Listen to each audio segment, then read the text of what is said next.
I moved here in 92, 18 years old, went to MU for 4 years, studied computer science, mathematics, graduated and re-enrolled to study physics.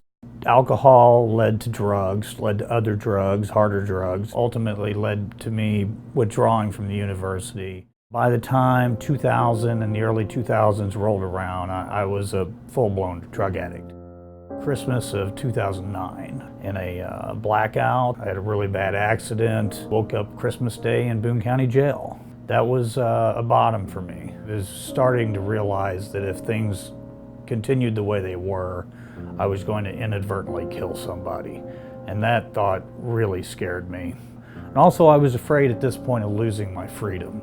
I hated my life. I hated the person I'd become. I'd driven away my family, most of my friends.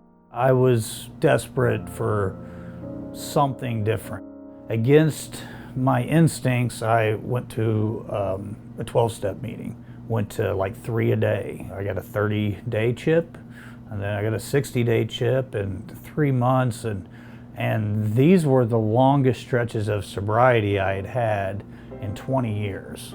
I got really active in one of the 12-step programs. I met my wife there.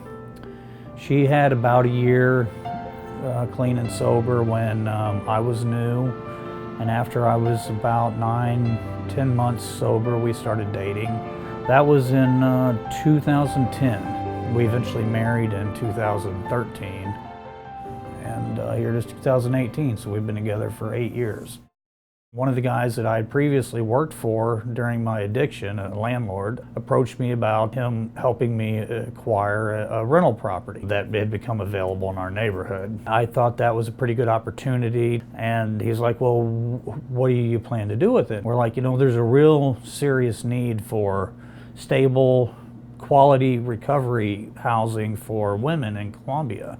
So we kind of put together a model, and we explained to him the way that it worked, where they would rent a furnished room and build camaraderie and work together, and we would kind of guide them in their path. He thought it was a really neat idea. So we started our first one, was a women's house of 3 people. It became successful very quickly, and he offered to back us on some more. So we picked up a few more properties, and we started remodeling them. I would do most of the work to keep price down, which would make it affordable, which was key. Location was key. Every time we picked up a house, it would fill up immediately. We just started realizing that there was a much bigger need in this town than we had thought prior. There's my room in here. Everybody has a TV in their room. Very comfortable, it's safe. I would probably be back in prison or dead if I wasn't where I'm at now. I'm reestablishing a good relationship with my daughter, and no one uses in the house. It's really a great place for someone that's serious about their recovery. I just have more support. I never had that before. And I've not been clean for a while. And this is the first 18 months, I would say in the past 15 years I've been clean. Didn't have any place to go, and James was able to rent me a room and give me basically another chance in life. My rent is $100 a week, and it includes everything, utilities, cable, Wi-Fi, and there's no place in town that I could afford rent. I've lived here over a year now. James has been nothing but supportive. Anytime I need to call him or talk to him, he's there. I don't do good alone. Like I've had opportunities to move other places, and for me, being by myself isn't good. So it helps to, there's always someone to interact with. A little accountability for a person like me is a good thing. It kind of keeps me focused on what I need to be doing, and there's always someone here in the house that, can help me if I need it, or, sometimes I'm helping them. It's a back and forth thing that works real good for me.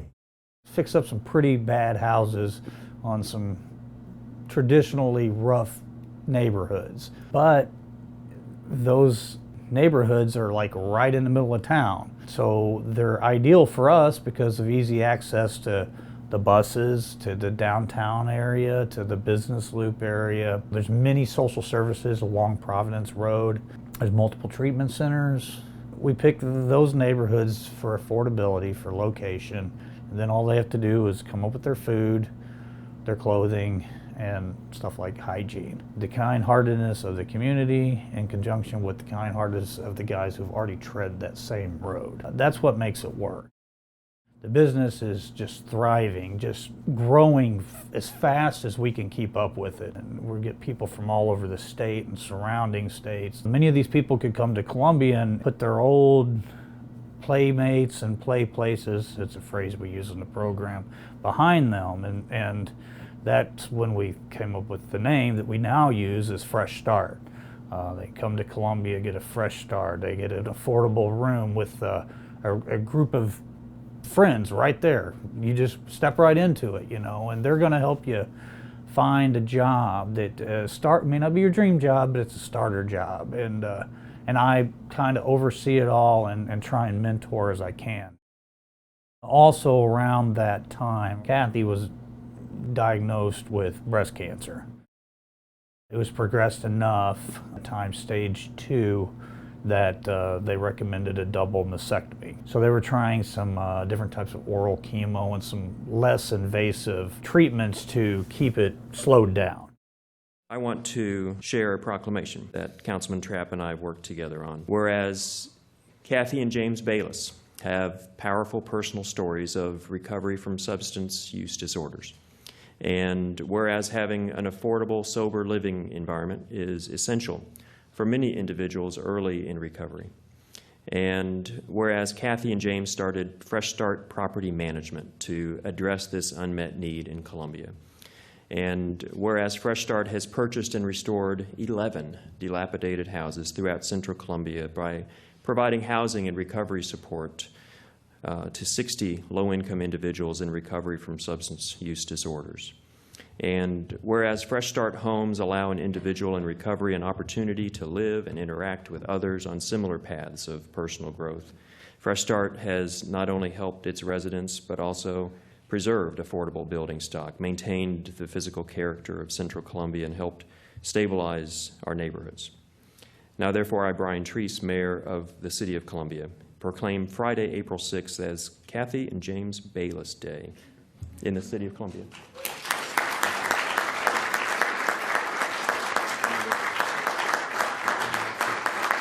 It's wonderful to pat ourselves on the back and say, look what we have done. But really, we just took advantage of a climate in Columbia that's already there, conducive to this. People in this town are so altruistic. We just saw an opportunity and then kind of tried to organize it. Because it's not a huge amount of people. It's not the small growth in the small amount of men. It's the large growth in the small amount of men. That's what I see.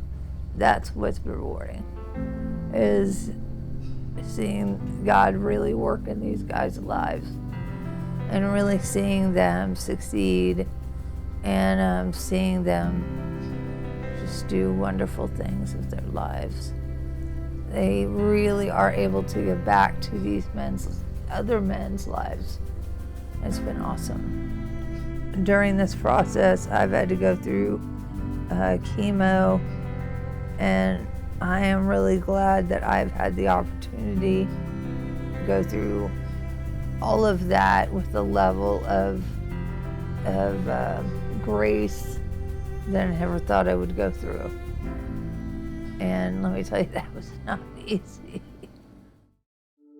I was telling somebody yesterday on the phone, an old friend, and I said, I didn't think that I would ever have to do anything harder than get clean and sober. During a routine scan, they found out that it had gotten past the defenses and it had metastasized into her skeleton.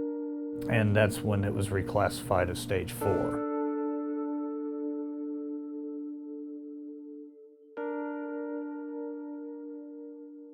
And all the way up to the end, she was like, you got to keep.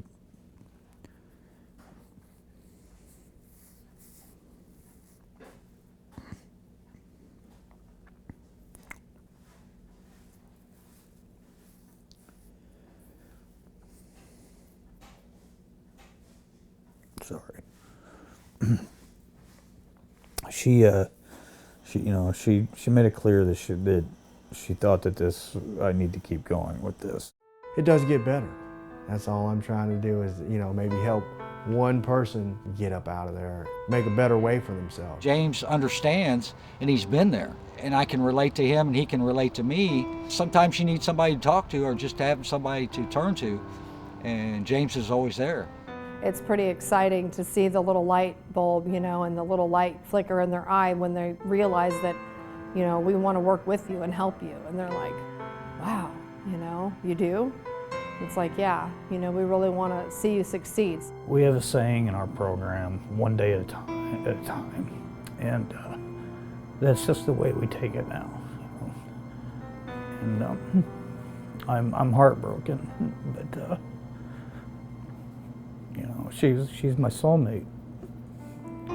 But I know that one of the things that why we loved each other so much was because of our commitment to trying to help other people. And so that's why it's important to me that no matter how hard it gets, if I need to recruit some help, I'll recruit some help, but we're going to forge ahead. There's no way that I could see myself doing something different now. Definitely not sitting down on my haunches and just letting grief overtake me. I mean, mourning is appropriate, I think, and I do plenty of that. But to give up would be letting the disease take over again, and that's not an option for me today.